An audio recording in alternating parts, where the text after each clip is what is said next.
Good morning students. जो हमारा last topic था वो था बिज़नेस स्ट्रक्चर, जिसमें मैंने आपको बताया था कि अलग अलग कंट्री का अलग अलग बिज़नेस स्ट्रक्चर होता है। ठीक है, जिसमें मैंने बताया था कि जो इंटरप्राइज होती है वो बिग एंड स्मॉल भी हो सकती है। कोई इंटरप्राइज जो होती है वो मैन्युफैक्चरिंग कंपनी हो सकती है, सर्विस प्रोवाइडर हो सकती है और डिस्ट्रीब्यूशन से भी रिलेटेड हो सकती है। तो एक अगर हम मोटा मोटा बात करें तो business structure is a combination of industrial, commercial and ancillary activities. ठीक है, ये हम लास्ट टॉपिक में बात कर चुके हैं। जो आज का हमारा टॉपिक है वो है क्लासिफिकेशन ऑफ बिजनेस एक्टिविटीज़। अगर हम ब्रॉड सेंस में बात करें तो जो बिजनेस है वो मेनली टू पार्ट्स में डिवाइडेड है। First industries and second commerce. ठीक है, इंडस्ट्रीज़ और कॉमर्स में डिवाइडेड है। जो आगे फर्दर भी डिवीज़न है इनकी, बट जो मेन टू डिवीज़न है वो है इंडस्ट्रीज़ और कॉमर्स। तो हम बात कर लेते हैं कि इंडस्ट्रीज़ क्या होती हैं। अगर इंडस्ट्री की बात करें तो industry refers to an activity which convert raw material into useful products. बोलने की कोशिश कर रहा है कि इंडस्ट्री एक ऐसी एक्टिविटी है जो रॉ मटेरियल, देखो रॉ मटेरियल क्या होता है, रॉ मटेरियल यानी कच्चा माल। मतलब मान के चलो कि आपके पास वीट है, ठीक है, अगर वीट को अगर आप फ्लोर में चेंज कर रहे हो या ग्राउंड फ्लोर में चेंज कर रहे हो, किसी और चीज़ में चेंज कर रहे हो, तो वो आपकी रॉ मटेरियल क्या हो गया, वीट। अब आप उसको चेंज किस में कर रहे हो, फ्लोर में चेंज कर रहे हो, तो ये क्या होगी, आपकी इंडस्ट्री होगी, क्योंकि आपने रॉ मटेरियल को किस में चेंज कर दिया है, यूजफुल प्रोडक्ट में चेंज कर दिया। जैसे मान के चलो कोई ब्रेड बेकिंग कंपनी होती है, वो क्या करती है, वो मैन्युफैक्चरिंग करिए। जैसे वो क्या करेगी कि जो पहले वीट लेगी, फिर वीट के बाद वो मैदा बनेगा, ऑल पर्पस फ्लोर बनेगा, फिर उससे क्या बनेगी, ब्रेड्स बनेगी, फिर वो हमारे तक आती है। ठीक है, तो जो इंडस्ट्रीज़ होती हैं वो क्या करती है, रॉ मटेरियल को यूजफुल प्रोडक्ट में चेंज कर देती है। तो अब लिखा है आगे, the goods produce may be producer goods and consumer goods. मतलब जो भी अगर आप गुड बना रहे हो वो प्रोड्यूसर गुड्स भी हो सकती है। प्रोड्यूसर गुड्स का मतलब यहाँ पे समझ लीजिए, प्रोड्यूसर गुड्स वो गुड्स होती हैं जिसको प्रोड्यूसर फर्दर गुड्स बनाने में यूज़ करता है। फॉर एग्जांपल पे बात करें तो जो आयरन है, ठीक है, जो आयरन है उससे बहुत सारी चीज़ें बनती है। आपको पता है कार भी बनती होती है, टेबल्स भी बनते होते हैं, बोर्ड्स भी बनते होते हैं, और भी बहुत सारी चीज़ों में यूज़ होता है। तो जो अगर आयरन बना रहा है कोई, तो फिर उसका जो वो बनेगा वो किस में हो जाएगा, प्रोड्यूसर गुड्स में फर्दर यूज़ हो जाएगी वो। और कंज्यूमर गुड्स में अभी मैंने आपको एग्जाम्पल दिया कि वीट फ्लोर से आप क्या बना रहे हो, ब्रेड वगैरह बना रहे हो, तो ये आपका क्या हो जाएगा, कंज्यूमर गुड। अब जो इंडस्ट्री है वो आगे फर्दर 3 पार्ट्स में डिवाइडेड है। फर्स्ट है प्राइमरी इंडस्ट्री, सेकेंडरी इंडस्ट्रीज और टेरिशरी इंडस्ट्री। देखिए बेटा, जो मैंने आपको बताया कि बिज़नेस 2 पार्ट में डिवाइड है, इंडस्ट्रीज़ और कॉमर्स में। तो इस लेक्चर में हम किसको कवर करें, सिर्फ इंडस्ट्री पार्ट को कवर करेंगे। ठीक है, कॉमर्स के बारे में हम नेक्स्ट लेक्चर में पढ़ेंगे। तो मैं आपको बता रही थी कि जो इंडस्ट्रीज़ है वो प्राइमरी, सेकेंडरी और टेरिशरी सेक्टर्स में डिवाइडेड। देखो प्राइमरी सेक्टर, ठीक है, यानी प्राइमरी इंडस्ट्री, सेकेंडरी इंडस्ट्री और टेरिशरी इंडस्ट्री। अब हम जान लेते हैं कि प्राइमरी इंडस्ट्री कौन सी होती है, सेकेंडरी कौन सी होती है और टर्शियरी कौन सी होती है। तो देखिए, जो मैंने आपको भी बताया कि इंडस्ट्री जो है 3 कैटेगरी में डिवाइड होती है, प्राइमरी, सेकेंडरी और टर्शियरी। तो अब हम प्राइमरी इंडस्ट्री की बात कर लेते हैं कि प्राइमरी इंडस्ट्री कौन सी इंडस्ट्री होती है। तो primary industry related to all those activities which are further connected with the extraction, production, processing of natural resources. देखो क्या कर रहा है, कहने की कोशिश कर रहा है कि जो प्राइमरी इंडस्ट्रीज़ है ना, इसमें हम नेचुरल रिसोर्सेज का एक्सट्रैक्शन करते हैं, प्रोडक्शन करते हैं, प्रोसेसिंग करते हैं। एक्सट्रैक्शन मतलब निकालते हैं, देखो ज़मीन से हम निकाल रहे हैं, ठीक है। प्रोडक्शन करते हैं, जैसे एग्रीकल्चर का वगैरह का प्रोडक्शन करते हैं, तो प्राइमरी इंडस्ट्रीज़ में होगी। और प्रोसेसिंग करते हैं नेचुरल रिसोर्सेज की, माइनिंग वगैरह हो गया। माइनिंग आप समझते हो ना, ज़मीन में से खोद के निकालना, ठीक है, माइनिंग हो गया। अब कोई कल्चर अपनाते हैं, जैसे हॉर्टिकल्चर हो गया, ठीक है, ये सारी चीज़ें, फिशिंग होगी, हंटिंग होगी, एग्रीकल्चर हो गया, फॉरेस्ट्री हो गई, ये सारी हमारी एक्सट्रैक्शन में आ जाती है। ठीक है, फिर प्रोडक्शन में मैंने आपको बताया क्या कर सकता है, प्रोडक्शन में जो हम प्रोड्यूस करते हैं, है ना, ठीक है। फिर प्रोडक्शन में जैसे प्रोड्यूस करना मतलब आप देखो हम क्या करते हैं, हम क्रॉप प्रोड्यूस करते हैं, ठीक है। And processing of natural resources, यानी कि जो नेचुरल रिसोर्सेज हमारे पास अवेलेबल हैं उनको हम फर्दर प्रोसेस करते हैं ताकि हम कोई नई चीज़ बना सकें। And reproduction of living species, देखो रिप्रोडक्शन ऑफ लिविंग स्पीसीज का यहाँ पे मतलब समझ लो। देखो रिप्रोडक्शन का मतलब हम सबको क्लियर है, दूसरी generation banana of living species, जैसे यूज़ करते हैं हम। देखो फॉर एग्जांपल हमें पता है ना कि मुर्गी पालन होता है, मत्स्य पालन होता है। इसमें क्या होता है, हॉर्टिकल्चर में इसमें आप क्या करते हैं, मुर्गी पालन का करते हैं। जो आप पोल्ट्री फार्म करते हैं, मुर्गी पालन जिसे बोले हम, तो आप क्या करते हो पोल्ट्री फार्म में आप मुर्गियों को मतलब पहले तो आपने परचेज़ कर लेते हैं मुर्गी, फिर वो उन मुर्गियों से और मुर्गियाँ, फिर और मुर्गियाँ उनके अंडों को बेचते हैं, कुछ को और कुछ को हम रख लेते हैं ताकि उनसे क्या हो जाए, दोबारा रिप्रोडक्शन हो जाए, जो नई जनरेशन है मतलब मुर्गियों की उसके हैंड्स की वो प्रोड्यूस हो सके। तो इसमें क्या होता है, रिप्रोडक्शन ऑफ लिविंग स्पीशीज, यानी कि जो आप species as a business use कर रहे हो, जैसे आप मुर्गियों का पालन जो है बिजनेस के रूप में यूज़ कर रहे हो, तो आप उसको रिप्रोड्यूस कर सके ताकि आपका बिजनेस और आगे बढ़ सके। तो ये किसके बारे में था, प्राइमरी इंडस्ट्री के बारे में। अब बात कर लेते हैं सेकेंडरी इंडस्ट्री की। तो देखो सेकेंडरी इंडस्ट्रीज कौन सी होती है, related to the process of material which have already been produce at primary stage. देखो जो प्राइमरी स्टेज पे जो चीज़ बन चुकी है, प्राइमरी स्टेज पे जो चीज़ें बन चुकी है, अब उसको हम क्या कर रहे हैं, उनका प्रोसेसिंग कर रहे हैं मटेरियल का, ताकि जो चीज़ प्राइमरी लेवल पे बनी है अभी, मतलब अभी तो सिर्फ क्या हुआ है, रॉ मटेरियल तैयार हुआ है प्राइमरी लेवल पे, अब हम उसको क्या करेंगे, फर्दर यूज़ करके उसका कुछ बनाएंगे। जैसे एग्जांपल के तौर पे बता रहे हैं, मैन्युफैक्चरिंग ऑफ स्टील। देखो जो स्टील के बर्तन होते हैं, पहले तो आप क्या करेंगे, आपने आयरन वगैरह माइनिंग की, माइनिंग से आयरन स्टील ये सारी चीज़ें बनाई। अब आप उसको क्या कर रहे हो, मैन्युफैक्चरिंग स्टील से आप प्रोडक्ट तैयार कर रहे हो, ठीक है, क्या कर रहे हो आप, प्रोडक्ट तैयार कर रहे हो। तो जो सेकेंडरी इंडस्ट्रीज़ होती है वो क्या करती है, with the help of primary industries से रॉ मटेरियल लेती हैं और उस रॉ मटेरियल को फिनिश गुड्स में चेंज करते हैं। समझ में आ रही है मेरी बात। देखो प्राइमरी गुड्स में क्या था, प्राइमरी इंडस्ट्री में क्या था कि आप रॉ मटेरियल तैयार कर रहे थे, जैसे कि आपने प्राइमरी सोर्स यूज़ करके, नेचुरल सोर्सेज यूज़ करके एक्सट्रैक्शन, प्रोडक्शन, रिप्रोडक्शन किया, ये सारी चीज़ें बनाई। अब सेकेंडरी इंडस्ट्री क्या करते हैं, जो प्रोडक्ट आप बना चुके हो ना प्राइमरी उसमें इंडस्ट्रीज़ में, अब उनका फर्दर यूज़ करके आप क्या करते हो, नए प्रोडक्ट तैयार करते हो। इट मीन्स कि जो आपने गुड्स तैयार करे हैं प्राइमरी इंडस्ट्रीज़ में, अब उनको आप as a raw material use कर रहे हो सेकेंडरी इंडस्ट्रीज़ में। अब तक हम दो इंडस्ट्री की बात कर चुके हैं, प्राइमरी और सेकेंडरी, ठीक है ना, जिसमें मैंने बताया था प्राइमरी में आप क्या कर रहे हो, रिप्रोडक्शन वगैरह कर रहे हो नेचुरल रिसोर्सेज का यूज़ करके, ठीक है। अब हम किसकी बात कर रहे हैं, टैरिशरी इंडस्ट्री की। देखो टैरिशरी इंडस्ट्रीज़ क्या होती है, सर्विस इंडस्ट्री होती है। कौन सी इंडस्ट्री तो होती है, सर्विस इंडस्ट्री। सर्विस का मतलब क्या, देखो आपने क्या किया, प्राइमरी गुड्स से प्राइमरी इंडस्ट्रीज़ में रॉ मटेरियल तैयार कर लिया, मैन्युफैक्चरिंग में जो आपकी सेकंड वन थी सेकेंडरी में, उसमें आपने क्या किया, रॉ मटेरियल का यूज़ करके प्रोडक्ट तैयार कर लिया। बट अब तक वो प्रोडक्ट किसके पास है, मैन्युफैक्चरर के पास है, ठीक है। तो जब तक प्रोडक्ट मैन्युफैक्चरर के पास है, उसको कस्टमर तक नहीं पहुँचाओगे तो उसका यूज़ कैसे होगा, है ना, कस्टमर तक नहीं पहुंचाओगे। या फिर आप मान के चलो आप एक बड़े लेवल पे प्रोड्यूसर है और जो आपके जो गुड्स तैयार किए जाते हैं वो अदर मैन्युफैक्चरर अपने गुड्स बनाने में यूज़ करते हैं, अदर सेकेंडरी इंडस्ट्रीज़, तो आप वहाँ तक कैसे पहुँचाओगे। कहने का मतलब ये है, जो गुड आपने तैयार कर ली है, अब उस गुड्स का कंज्यूम करने के लिए आप उसके कंज्यूमर तक या फिर फर्दर प्रोड्यूसर तक कैसे पहुँचाओगे, उसके लिए आपको क्या चाहिए, सर्विस चाहिए। देखिए कौन कौन सी सर्विस हो सकती है, वो ट्रांसपोर्ट सर्विस हो सकती है। मान के चलिए आपकी कोई कंपनी है जिसका काम है इंजन बनाना, ठीक है। अब आपने इंजन बना लिया, कार का इंजन की बात करें, इंजन बना लिया, अब उस कार के इंजन को जो कार की मैन्युफैक्चरिंग कंपनी है वहाँ तक पहुँचाना है, तो उसके लिए क्या चाहिए, ऑब्वियस है ट्रांसपोर्ट चाहिए, ताकि वो जो इंजन है कार का वो कहाँ तक पहुँच सके, उस इंडस्ट्री तक पहुँच सके जहाँ पर उसकी ज़रूरत है, ठीक है।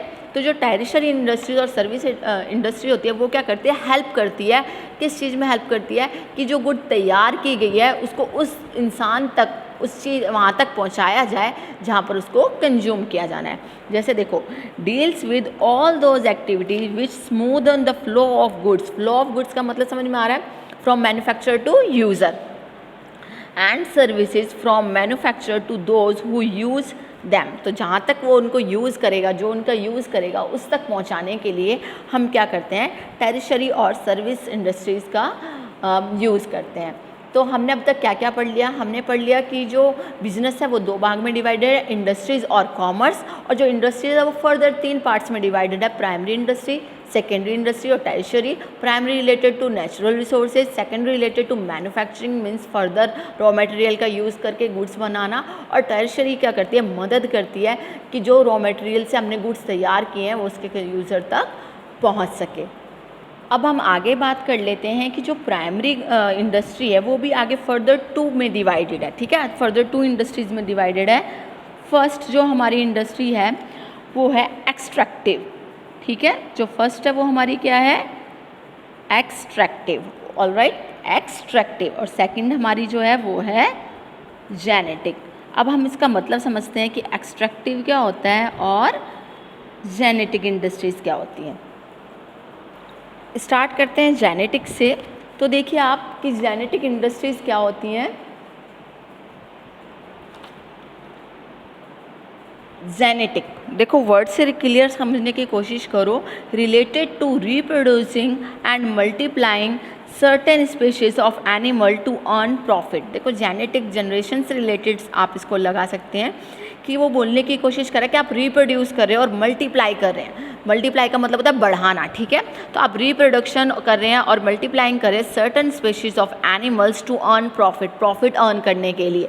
मान के चलिए जैसे मैंने आपको बताया कि अगर आप किसी भी मतलब एनिमल्स को पाल रहे हैं और उसका फर्दर यूज़ क्या यूज़ कर रहे हैं कि आप उससे प्रॉफिट अर्न कर सके, तो आप रिप्रोडक्शन करेंगे। मीन्स मान के चलिए अगर आप सोच रहे हैं कि आज आपके पास 100 हैंड्स है तो पोल्ट्री फार्म में आप आगे चाहेंगे 200 हो, 300 हो, ताकि मेरा बिजनेस हो। कौन सा बिजनेस? चिकन का बिजनेस हो सके और एग्स का बिजनेस हो सके। तो इसके लिए आप क्या चाहोगे कि रिप्रोडक्शन हो, ठीक है। फिर आप क्या करते हो? आप उसको रिप्रोड्यूस करने के लिए आप तरीके अपनाते हो बिजनेस में ताकि आपका क्या हो? फ़ायदा हो सके। तो इसका एग्जांपल है कैटल ब्रीडिंग। देखो कैटल ब्रीडिंग लोग, बहुत सारे लोग जो होते हैं ना, घास चराना, उनको खाना खिलाना किनको? एनिमल्स को, ताकि उनके जो उनको एज अ मीट यूज़ किया जा सके। देखो जैसे बात कर लेते हैं, पिग की बात कर लेंगी, ठीक है, और भी बहुत सारे ऐसे मतलब एनिमल्स हैं जिनका हम मीट यूज़ करते हैं, है ना, मीट यूज़ करते होते हैं। तो उन सारी चीज़ों के लिए वो बताने की कोशिश कर रहा है कि जेनेटिक में हम रिप्रोडक्शन चाहते होते हैं किसका? जो एनिमल्स हमने पाले हैं, ताकि हम प्रॉफिट अर्न कर सकें, उनको सेल करके, उनका मीट सेल करके। इस तरीके से जैसे फिश हैचरीज होगी, पोल्ट्री फार्म्स वगैरह होगी, ये सब उनके एग्जाम्पल है। तो कैटल ब्रीडिंग में क्या होता है कि आप क्या करते हो? कैटल ब्रीडिंग का आपने एनिमल्स खरीद लिया, अब उनको खाना खिला रहे हो, आगे उनको फर्दर क्या है तो आप उन्हें सेल कर दोगे, या फिर जो उनसे आपको प्रोडक्ट मिल रहे हैं, जैसे मान के चलो किसी से वूल मिल रही है, किसी से आपको, जैसे अब मैंने बताया आपको शीप से वूल मिल गई, किसी से मिल्क मिल रहा है, तो आप उसका यूज़ कर रहे हो, ठीक है, किसका? जो आप एनिमल पाल रहे हो उसको एज अ बिजनेस यूज़ कर रहे हो, ठीक है। फिर हम नेक्स्ट बात आ जाती है एक्सट्रैक्टिव। देखो प्राइमरी इंडस्ट्रीज़ मैंने आपको बताया फर्दर डिवाइडेड है जेनेटिक में, जो रिलेटेड होगी reproduction and multiplying of species से। अब एक्सट्रैक्टिव में क्या होता है कि आप सॉइल के अंदर से चीज़ें निकालते हैं, पता है ना आपको, माइनिंग वगैरह करते हैं, माइनिंग अंदर से खोद के निकालते हैं और उस पर मतलब सॉइल के ऊपर हम एग्रीकल्चर करते हैं, ठीक है, एयर का भी यूज़ करते हैं, वाटर का यूज़ करते हैं। तो बीनीथ ऑफ द सरफेस की बात आ रही है कि जितना भी सरफेस पे हमें मिलता है, चाहे वो इन द सॉयल है या ऑन द सॉयल है, उन सारा को हम यूज़ करते हैं। तो इसमें क्या होता है? Engage in raising some form of wealth, earn करने की कोशिश करते हैं from the soil, climate, air, water. Water से कैसे यूज़ करते हैं? जैसे मान के चलो आप फिशिंग वगैरह करते हो तो वो पानी में ही मिलेगी, ऑब्वियस है। फॉरेस्ट का यूज़ करते हो हंटिंग करने के लिए, तो वो भी ऑब्वियस है कि आप कहाँ से मिलेगा, वो आपको फॉरेस्ट से मिलेगा, वो भी क्या है? ऑन द सॉयल है।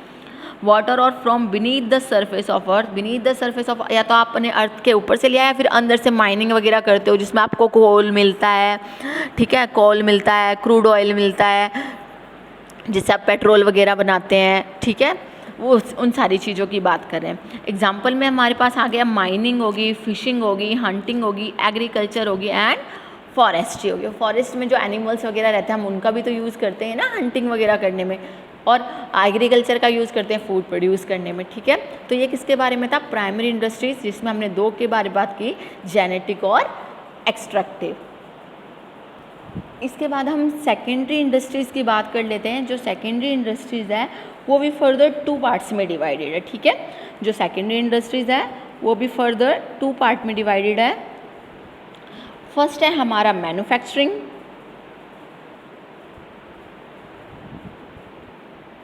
और जो सेकंड है वो है हमारा कंस्ट्रक्शन। ठीक है, जो सेकेंडरी इंडस्ट्रीज है वो भी दो में डिवाइडेड है, मैन्युफैक्चरिंग में और कंस्ट्रक्शन में। देखो मैन्युफैक्चरिंग से क्लियर हो रहा है, मैन्युफैक्चर करना, कुछ गुड्स वगैरह बनाना, ठीक है, मैन्युफैक्चर करना, तैयार करना। और दूसरी कौन सी हमारी, कंस्ट्रक्शन। तो अब हम पढ़ लेते हैं कि मैन्युफैक्चरिंग इंडस्ट्रीज कौन सी होती है और कंस्ट्रक्शन इंडस्ट्रीज कौन सी होती है। अगर हम बात करें मैन्युफैक्चरिंग इंडस्ट्रीज़ की, तो देखो मैन्युफैक्चरिंग से क्लियर होना, मैन्युफैक्चर करना, ठीक है, तो it engage in the conversion of raw materials. देखो रॉ मटेरियल मैंने आपको बताया था ना, जो हमें प्राइमरी इंडस्ट्री से मिलता है, conversion of raw material into semi finish goods और फिनिश गुड्स। क्या कर रहे हो आप कि जो भी रॉ मटेरियल आपको मिल रहा है, या तो आप उससे सेमी फिनिश गुड्स बना रहे हो या फिनिश गुड्स बना रहे हो, ठीक है। अब बताने की कोशिश कर रहा है कि मान लो आपने रॉ मटेरियल लिया, मान के चल रहे हैं हमने स्टील लिया, अब स्टील से कोई आपने मशीन तैयार करी है, ठीक है। अब वो मशीन जो है, अगर वो एक पार्ट तैयार कर रहे हो आप मशीन का, मैं फिर से बता देती हूँ आपको, मान के चलो आपने एक रॉ मटेरियल के तौर पे स्टील यूज़ की, ठीक है। अब आपने उस स्टील से अगर कोई मशीन का पार्ट बनाया, तो वो होगी आपकी सेमी फिनिश गुड्स, क्योंकि आप उस मशीन का आपने एक पार्ट बनाया, वो फर्दर अब किसी और मशीन में लगेगी, फिर उसके बाद वो पूरी गुड तैयार होगा। और अगर फिनिश गुड की बात करें, तो आपने पार्ट ना बना के उस स्टील से पूरी एक मशीन तैयार की है, तो वो आपके होगी फिनिश गुड्स, ठीक है। तो कहने की कोशिश ये करा है कि मैन्युफैक्चरिंग इंडस्ट्री में रॉ मटेरियल का यूज़ करके सेमी फिनिश और फिनिश गुड्स तैयार किए जाते हैं। देखो सेमी फिनिश गुड्स का मतलब होता है जो फर्दर एक बार और प्रोसेस होगा, और फिनिश गुड्स का मतलब होता है जो आप कंप्लीटली रेडी है to use. This industries supply machine, tools and other equipment, ठीक है, मशीन्स प्रोवाइड करती है, टूल्स प्रोवाइड करती है और अदर इक्विपमेंट्स प्रोवाइड करती है, लाइक पार्ट्स देती है। मान लो कोई आप में कार बनाना है, कार का कोई इंजन हो गया, कोई व्हील हो गए, कोई आप स्टीयरिंग पार्ट यूज़ कर रहे हो, कोई उसके अंदर कुछ लगता है पार्ट, वो बना रहे हो, तो आप दोनों तरह की चीज़ बनाते हो, सेमी फिनिश्ड भी और फिनिश्ड भी। अब हमने उसके बारे में तो पढ़ ही लिया, मैन्युफैक्चरिंग इंडस्ट्री के बारे में। अब सेकेंडरी इंडस्ट्री जो फर्दर डिवाइडेड है, वो एक और किस में डिवाइडेड है, कंस्ट्रक्शन इंडस्ट्री। नाम से बहुत क्लियर है, बहुत इजी भी है। कंस्ट्रक्शन, जो कंस्ट्रक्ट करती है इंडस्ट्री, वो कंस्ट्रक्शन इंडस्ट्री।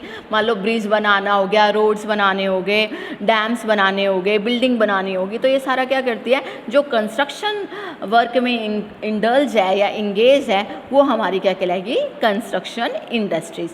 तो आप क्या करते हो, इसमें आप यूज़ करते हो प्रोडक्ट्स ऑफ अदर इंडस्ट्रीज़, जैसे सीमेंट का यूज़ करते हो, आयरन का यूज़ करते हो, ब्रिक्स, वुड्स, ये सारे हम यूज़ करते हैं ना, डैम्स बनाने में, रोड्स बनाने में, बिल्डिंग्स बनाने में। तो जो कंस्ट्रक्शन इंडस्ट्रीज़ होती है वो क्या करती है, वो कंस्ट्रक्ट करती है चीज़ों को, ठीक है।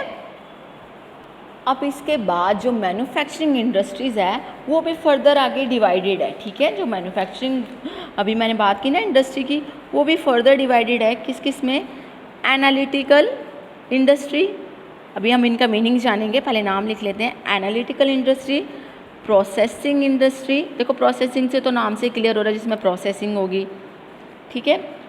सिंथेटिक इंडस्ट्री, और उसके बाद है असेंबलिंग, ठीक है।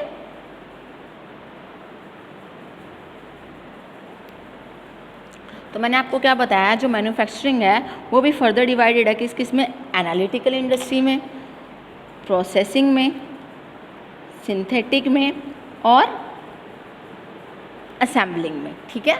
अब हम इनके बारे में वन बाय वन करके जानते हैं कि कौन कौन सी इंडस्ट्रीज़ होती हैं।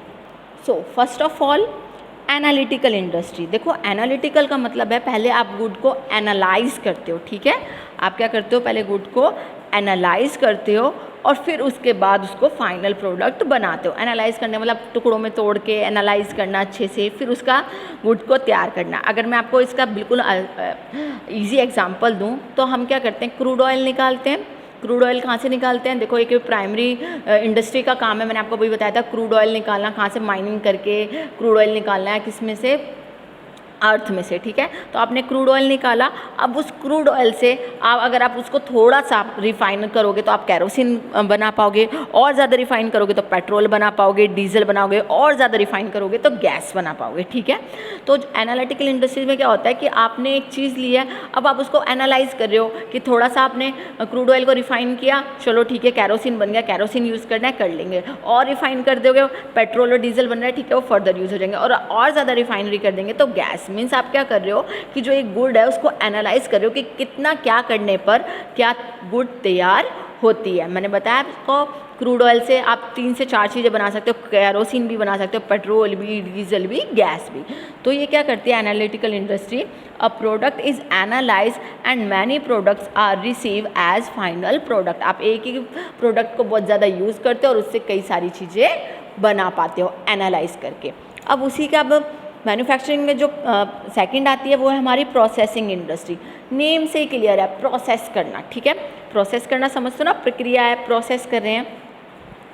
तो जो a product passes through various process to become a final product. एक फाइनल प्रोडक्ट बनने के लिए जो आपका रॉ मटेरियल है उसको बहुत सारे प्रोसेस से गुजरना पड़ता है। अगर मैं आपको एक एग्जांपल दूँ, कॉटन टेक्सटाइल में क्या होता है, मान के चलो कोई कॉटन कंपनी है, उसमें क्या होगा सबसे पहले कि आप, ऐसा थोड़ी है कि आपने प्राइमरी इंडस्ट्रीज़ में कॉटन बनाया और कपड़ा तैयार हो गया, नहीं, ऐसा तो नहीं होता। तो कॉटन टेक्सटाइल में क्या होता है, सबसे पहले जो कॉटन होता है वो पहले क्या होता है गिनिंग, ठीक है, उसको साफ़ सफाई की जाएगी, फिर उसके बाद वीविंग की जाएगी, उसकी बुनाई की जाएगी, फिर उसको डाई किया जाएगा, और फिर डाई करने के बाद फिर आपका फाइनली क्या तैयार हो जाएगा, आपका एक क्लोथ तैयार हो जाएगा, ठीक है। तो प्रोसेसिंग इंडस्ट्री में बताने की कोशिश कर रहा है कि जो प्रोडक्ट हम बनाने की कोशिश कर रहे हैं वो बहुत सारे प्रोसेस से होके गुजरता है। और एग्जांपल मैं आपको बता चुकी हूँ कि कॉटन है जो आपने प्राइमरी इंडस्ट्री में कॉटन तैयार किया है, उस कॉटन से आपको जो पूरा क्लोथ बनाना है तो आपको पहले गेनिंग करनी पड़ेगी, वीविंग करनी पड़ेगी, डाई करनी पड़ेगी, और फिर फाइनली क्या बनेगा,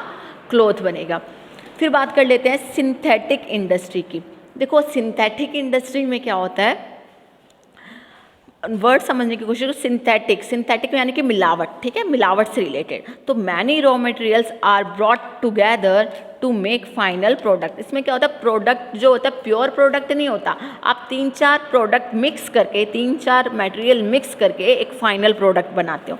अगर आप सीमेंट की बात करें तो सीमेंट में बहुत सारी चीज़ें इंक्लूड होती हैं, फिर उसके बाद सीमेंट तैयार होता है। सोप की बात करें तो ग्लिसरीन हो गया, कोई परफ्यूम आप फ्रेगरेंस के लिए डालोगे, ठीक है, कोई अगर आप जर्म्स को मारने के लिए कोई बना रहे हो सोप तो उसके लिए आप कोई और मटेरियल डालोगे। पेंट हो गया, पेंट भी बहुत तरीके से तैयार होता है। तो ये सारी चीज़ें क्या है, सिंथेटिक प्रोडक्ट है। सिंथेटिक प्रोडक्ट का मतलब होता है जो 2 या 3 से ज़्यादा चीज़ों से मिलकर बने हैं। तो सिंथेटिक इंडस्ट्री में यही होता है कि जब रॉ मटेरियल जो होते हैं ना, 3-4 रॉ मटेरियल को एक साथ इकट्ठा करके कोई नया प्रोडक्ट तैयार किया जाता है, जैसे सीमेंट, सोप, पेंट। तो ये सब कौन सी इंडस्ट्री में होता है, सिंथेटिक इंडस्ट्री में।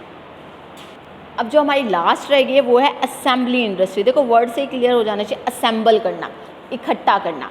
तो देखो इसमें, इस इंडस्ट्री में क्या होता है, assemble different components to make a new product. अलग अलग तरह के कंपोनेंट्स इकट्ठे किए और एक नया प्रोडक्ट बना लिया। एग्जांपल के लिए कार। अब देखो कार में क्या होता है, कार के लिए आप इंजन कहीं से लेकर आए हो, दरवाजे कहीं और से लेकर आए हो किसी इंडस्ट्री से, ठीक है, व्हील आपने कहीं और से मंगवाए हैं, ठीक है, स्टीयरिंग कहीं और से मंगाया। अब उस सबको असेंबल कर रहे हो। बस आपका क्या काम है कि आपने पार्ट अलग अलग इंडस्ट्रीज से मंगवा लिया, अब उसको क्या कर रहे हो, असेंबल कर रहे हो। ऐसे ही टीवी में होता है, ठीक है, आपने पिक्चर ट्यूब कहीं और से मंगवाई है, एलईडीज कहीं और से मंगवाई है, क्वालिटी अलग अलग डिफरेंट क्वालिटी के प्रोडक्ट्स बना लिया और अब उसने उसको क्या कर दिया, असेंबल कर दिया। तो जो असेंबली इंडस्ट्रीज होती है उसमें हम क्या करते हैं, गुड्स को असेंबल करते हैं, ठीक है। असेंबल करके क्या होता है, हमारा पूरा एक फिनिश गुड तैयार होता है। अब ये तो मैंने आपको बात बता दी कि जो इंडस्ट्रीज़ होती है वो प्राइमरी, सेकेंडरी और टर्शियरी होती है। फिर हमने क्या बात करी कि प्राइमरी इंडस्ट्री 2 में डिवाइडेड है, एक्सट्रैक्टिव और जेनेटिक, इनकी भी हमने बात कर ली। फिर मैंने बताया आपको जो सेकेंडरी है वो सेकेंड इंडस्ट्री 2 फर्दर में डिवाइडेड है, मैन्युफैक्चरिंग इंडस्ट्रीज़ और कंस्ट्रक्शन इंडस्ट्रीज़। और फिर मैंने आपको बताया कि जो मैन्युफैक्चरिंग है वो भी फर्दर 4 पार्ट्स में डिवाइडेड है, एनालिटिकल इंडस्ट्रीज़, प्रोसेसिंग, सिंथेटिक और असेंबलिंग। अब जो हमारा इंडस्ट्री का लास्ट पार्ट रह गया वो है हमारा थर्ड, टर्शियरी। देखो टर्शियरी में मैंने आपको बताया था कि वो सर्विस की बात करता है। किसकी बात करता है? सर्विस प्रोवाइड करने की, यानी कि गुड जो आपने फाइनल गुड तैयार की है उसको आप कहाँ तक पहुँचाओगे? एंड यूज़र तक पहुंचाने के लिए आप क्या यूज़ करते हो? टर्शरी इंडस्ट्री का यूज़ करते हो। इसमें क्या क्या आएगा ये भी मैंने आपको बताया था। ट्रांसपोर्ट आ सकते हैं, बैंकिंग आ सकती है, इंश्योरेंस आ सकता है, वेयर हाउसिंग एंड एडवर्टाइजमेंट। ठीक है, अब इनके बारे में भी हम थोड़ा सा पढ़ लेते हैं। तो टर्शियरी सेक्टर के बारे में मैंने आपको बता दिया। जो टर्शियरी सेक्टर होते हैं वो कौन से होते हैं? जो सर्विस प्रोवाइड करते हैं, जो फाइनल गुड जो हमारी तैयार हुई है उसको यूज़र तक पहुंचाते हैं। तो इनमें कौन कौन सी एक्टिविटी यूज़ होती है? पहले मैंने बताया ट्रांसपोर्ट का मतलब क्या हो गया? मूवमेंट ऑफ गुड्स, यानी कि आप गुड की मूवमेंट कर रहे हो, कहाँ तक पहुँचा रहे हो? उसको फाइनल यूज़र तक पहुँचा रहे हो। मान के चलो मैंने बताया इंजन अब तैयार कर लिया, अब उस ट्रांसपोर्ट की मदद से आप उस इंजन को उस इंडस्ट्री तक पहुँचाओगे जहाँ पर उसका यूज़ होना है। इंजन से क्या बननी है? कार बननी है, बाइक बननी है, जो भी बनना है। ठीक है, उसके बाद आता है बैंकिंग। देखो बैंकिंग कैसे मदद करती है? बैंकिंग हमें फाइनेंशियल लोन वगैरह देती है। जब लोन देगी तो ही तो हम, अब मान के चलो कोई इंडस्ट्री, अब उसके पास इतना पैसा नहीं होता किसी एक पर्सन के पास कि वो इतनी सारी इंडस्ट्री तैयार कर सके। ठीक है, तो वो क्या करता है? बैंक से लोन ले लेता है और धीरे धीरे अपनी इनकम से उस लोन की इंस्टॉलमेंट पे कर देता है। तो extending of all types of financial service required for production, जो भी मैं प्रोडक्शन कर रही हूँ या सर्विस प्रोवाइड कर रही हूँ उसके लिए जब अगर मुझे पैसे की नीड है तो वो सारी नीड मेरी कौन पूरी करता है? बैंक। उसके बाद आता है इंश्योरेंस। देखो आज के टाइम में इंश्योरेंस करवाना बहुत ज़रूरी है, क्योंकि किसी को नहीं पता, सब जानते हैं अनसर्टेनिटी ऑफ फ्यूचर है कि फ्यूचर में क्या हो जाए। तो जो भी मैंने गुड तैयार की है या जो भी मैंने प्रोडक्ट बनाया है, मैं ये नहीं चाहूँगी ना वो ख़राब हो जाए। अगर कल को मान के चलो बाढ़ वगैरह आ जाती है, फ्लड हो जाता है, अर्थक्वेक आ जाता है, मेरा सामान ख़राब हो जाता है, तो मैं क्या करूँगी? एक सेफ पॉइंट अपने पास रखूँगी कि कल को कुछ ऐसा हो जाता है तो मैं इंश्योरेंस करवा के रखूँ, ताकि जो भी प्रोडक्ट मेरा ख़राब हो उसकी रिकवरी हो सके। फिर आ जाता है वेयर हाउसिंग। देखो वेयर हाउसिंग का भी अपना एक रोल है। मान के चलिए आपको कोई प्रोडक्ट चाहिए, मान के चलते हैं हम विंटर क्लोथ चाहिए हमें, तो विंटर क्लोथ क्या जो विंटर में हम पहनेंगे वो विंटर में तैयार हो जाएंगे? नहीं, जो विंटर में क्लोथ्स आपको पहनने हैं वो समर में तैयार होंगे, तभी तो विंटर में वो रेडी टू यूज़ रहेंगे, है ना। अब ऐसा तो नहीं है विंटर के क्लोथ्स आप विंटर में बना रहे हो तो विंटर में बनाना स्टार्ट करोगे तो समर तक बनेंगे, फिर बेचोगे कब? तो इसमें क्या होता है कि जो आप विंटर के क्लोथ्स बना रहे हो उसको आप समर में बनाओगे, फिर आप विंटर में बेचोगे, तो आपको क्या करना पड़ेगा? उसको स्टोर करके रखना पड़ेगा। तो जो वेयर हाउसिंग होते हैं वो स्टोरिंग ऑफ रॉ मटेरियल में मदद करते हैं। उसके बाद जो लास्ट है, लास्ट बट नॉट लीस्ट, ठीक है ना, एडवर्टाइजिंग। एडवर्टाइजिंग का मतलब देखो आप सभी जानते हो, हम सब लोग एडवर्टाइजमेंट में क्या होते हैं, सब लोग अट्रैक्ट होते हैं एडवर्टाइजमेंट। जितनी अच्छी एडवर्टाइजमेंट हमें लगती है हम जल्दी से अट्रैक्ट हो जाता है। जैसे अगर मान के चलो कोई पतला होने की ऐड आ रही है तो हम अट्रैक्ट हो गया, हमें पतला होना है, ठीक है। कोई गोरा होने की ऐड आ रही है तो हम गोरे होने के बाद कोई कलर की दिखाते हैं कि ब्यूटीफुल कलर्स लग रहे हैं। मतलब अगर मान के चलो एशियन पेंट ने दिखाया कि अगर आप घर में पेंट करवाते हो तो आपकी दीवारें बोलने लगती है, ऐसे दिखाते हैं ना एड्स, तो डिफरेंट टाइप की ऐड दिखाते हैं तो हम क्या होते हैं उससे अट्रैक्ट होते हैं। तो जो एडवर्टाइजमेंट होती है वो क्या करती है, provide information to consumers about goods and services. जो भी गुड और सर्विसेज कोई मैन्युफैक्चरर प्रोवाइड कर रहा है उन सब की इन्फॉर्मेशन देते हैं। अगर एडवर्टाइजमेंट ही नहीं होगी तो इन्फॉर्मेशन पहुँचेगी ही नहीं कंज्यूमर तक। जब इन्फॉर्मेशन ही नहीं पहुंचेगी तो उनको पता ही नहीं होगा कि मार्केट में ये प्रोडक्ट आ चुका है। तो ये जो आज हमने पढ़ा ये सब किसके बारे में था, मैंने आपको बताया जो बिजनेस एक्टिविटीज़ है जो दो पार्ट्स में डिवाइड हुई है, इंडस्ट्रीज़ और कॉमर्स। तो आज हमने किसके बारे में कवर किया है, इंडस्ट्री के बारे में। तो आज के इस लेक्चर में हमने क्या किया है, पता किया है कि जो बिज़नेस है वो दो पार्ट्स में डिवाइड है। कौन कौन से में, इंडस्ट्रीज़ और कॉमर्स। और आज के लेक्चर में हमने किस पे फोकस किया है, सिर्फ इंडस्ट्रीज़ में। नेक्स्ट लेक्चर में हम कॉमर्स के बारे में भी पढ़ेंगे। तो मैंने आपको बताया जो इंडस्ट्रीज़ होती है वो मेनली 3 पार्ट में डिवाइड है, प्राइमरी, सेकेंडरी और टर्शरी। फिर जो प्राइमरी इंडस्ट्री है वो डिवाइडेड है एक्सट्रैक्टिव और जेनेटिक में।